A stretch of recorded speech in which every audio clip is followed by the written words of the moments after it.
This video is brought to you by Sporlan. Quality, integrity, and tradition.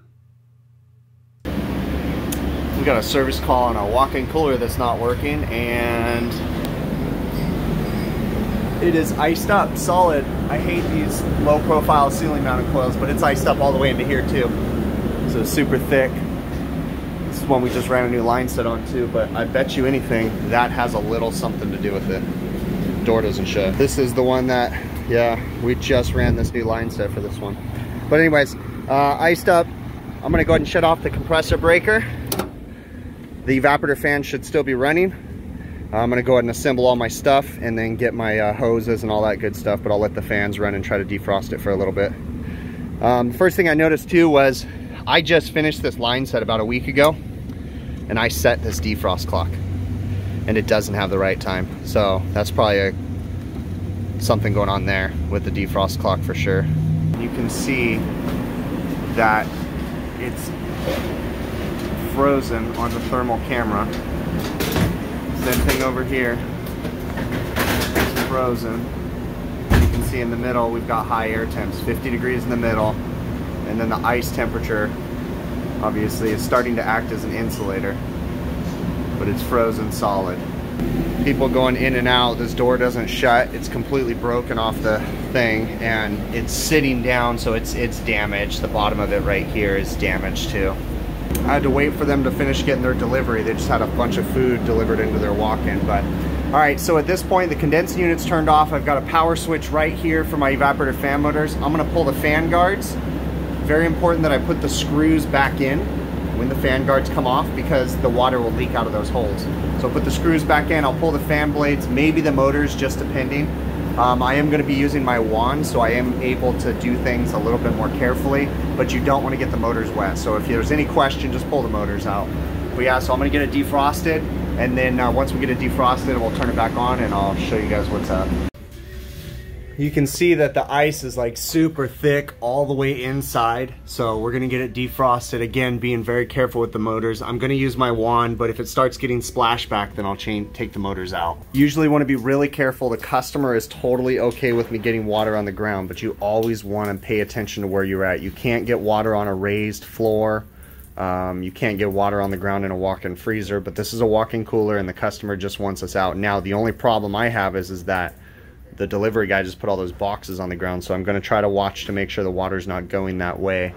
But using my wand, you definitely want to get one of these wands because you have a very precise shower and it doesn't make a mess.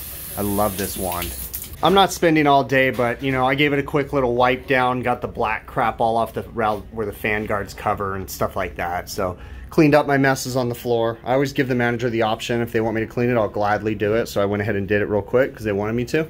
So we're gonna go ahead and put this guy back together. All right, I have not even gone up on the roof to put my gauges on it, but because of the door and because of the defrost clock that didn't have the right time on it, and I set it the other day, I decided to go ahead and change the, well, I needed to change the temp control.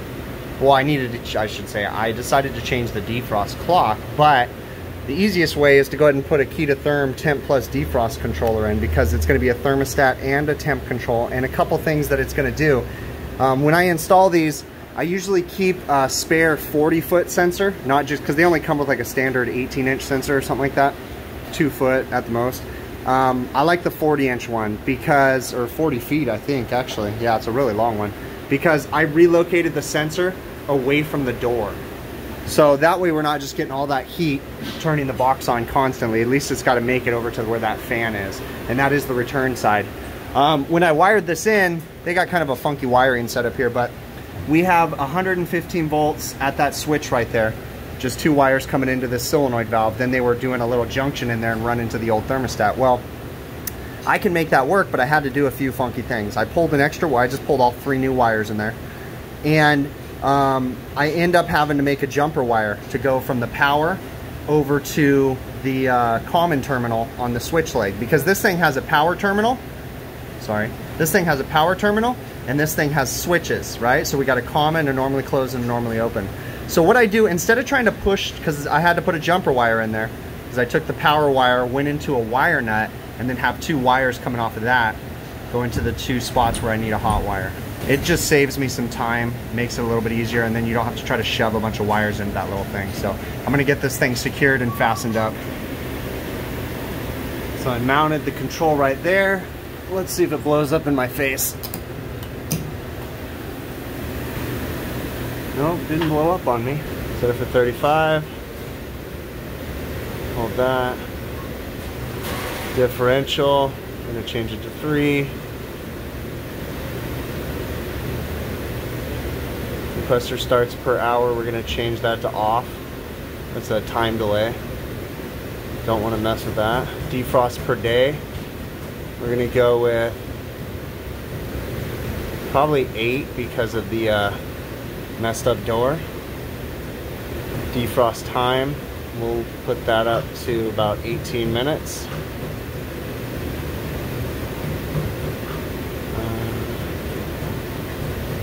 HAO, I can't remember what that one is. I'll look and see.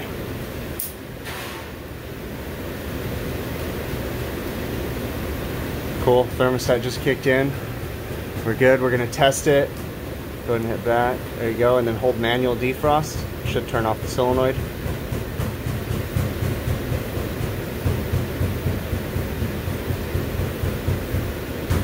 Oh, never mind, it's these two. Hard. There we go.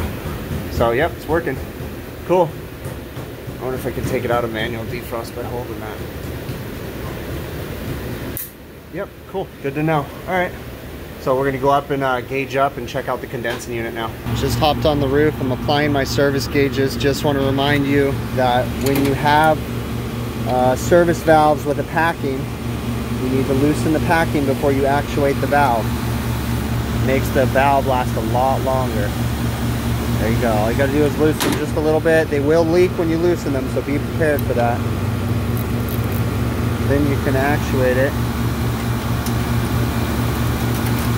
There you go. All right, so we're gonna go ahead and let this system come down in temp. Watch it stabilize. All right, we are still under a heavy load. The box is coming down in temperature. It's gonna be a little while. These are our numbers right now.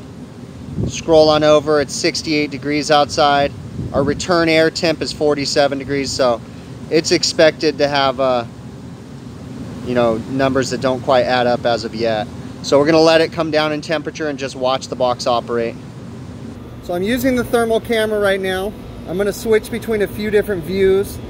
We're gonna go with black and white first.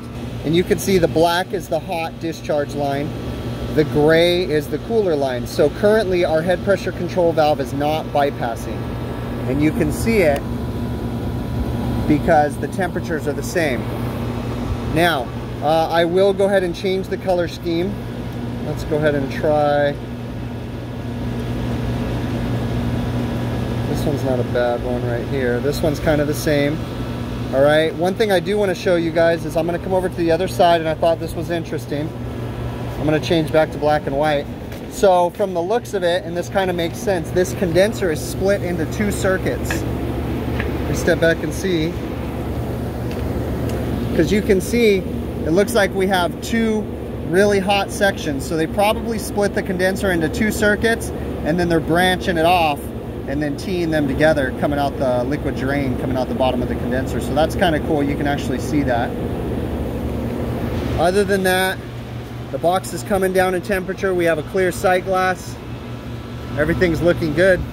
Got some probes on it. The box is coming down to temp nice and good. It's gonna be a little while, but just came to check on it. We're gonna let it run for a bit. And I noticed the superheat was starting to calm down already too. I think last I checked it was at like 12 or 15 degrees, which is good. So I'm gonna go ahead and wrap it up. It's at about 44, I think right now, 43, something like that. So yeah, I'm gonna wrap it up. I went ahead and took all the pins out of the defrost clock. I don't even need to unwire it. Again, this equipment is slated to be replaced very soon, so we're gonna go ahead and wrap this up. I'm gonna take all my probes off and we're gonna call this one a quits.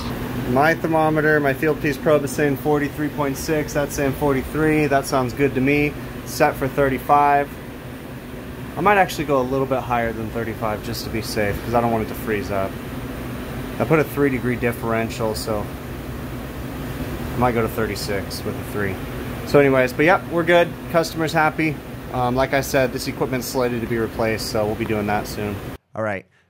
When I first got this service call for this walk-in cooler, I panicked because it was about a week after we did the line set replacement, and I got a call on the walk-in cooler, and my thoughts going through my head was it's going to be a callback. Oh no, you know, I didn't want that. I have to tell you, that was the happiest I've ever been to see an iced up evaporator coil. I was ecstatic. I didn't care that it was late in the afternoon. It was all good. It was not my problem, right? So I was happy to find that it was iced up. Went through the system. It was very obvious when I walked into the box, and I'd already known that that door was a problem, that the door doesn't shut. And then I, you know, as I'm working in there, the cooks are coming in and out, and the door never shuts, okay? You have to have self-closing hardware, and those doors have to close themselves, because if you rely on someone to push it shut, it's not going to happen when you're working in restaurants. So, and then the fact that the defrost clock, like I mentioned, didn't have the right time, and I had set it the previous week, and nobody's been shutting off the power to that box. So there's no reason for that defrost clock not to have the correct time. So that's why I went ahead and made the decision to go ahead and put the Ketatherm Temp Plus defrost controller in there. I don't necessarily think there was anything wrong with the temperature controller, but I could just knock it out, get a temp control and a defrost clock all in one shot, eliminate the problem on the roof. And then I went ahead and moved the sensor away from the door and moved it closer to the middle of the box. It's still going to, you know, the door being left open is still going to affect the box, but at least the temp sensor isn't right there, getting all that warm air, making the box run all the time, okay? Showed a couple different images with the thermal imaging camera. I'll link, you know, that thermal imaging camera down in the show notes, but it is the Seek Shot Pro is the thermal imaging camera that I was using in that video. It's pretty cool. I will say, for those of you that are interested in the Seek Shot Pro, the audio, it does not record audio, okay? I had to do some interesting things to get the audio to sync up to that. I used my other camera, and, you know, I kind of copy and pasted and moved audio around in my editing software. So don't go buying that camera thinking that you're going to get audio. It does not record the audio, okay?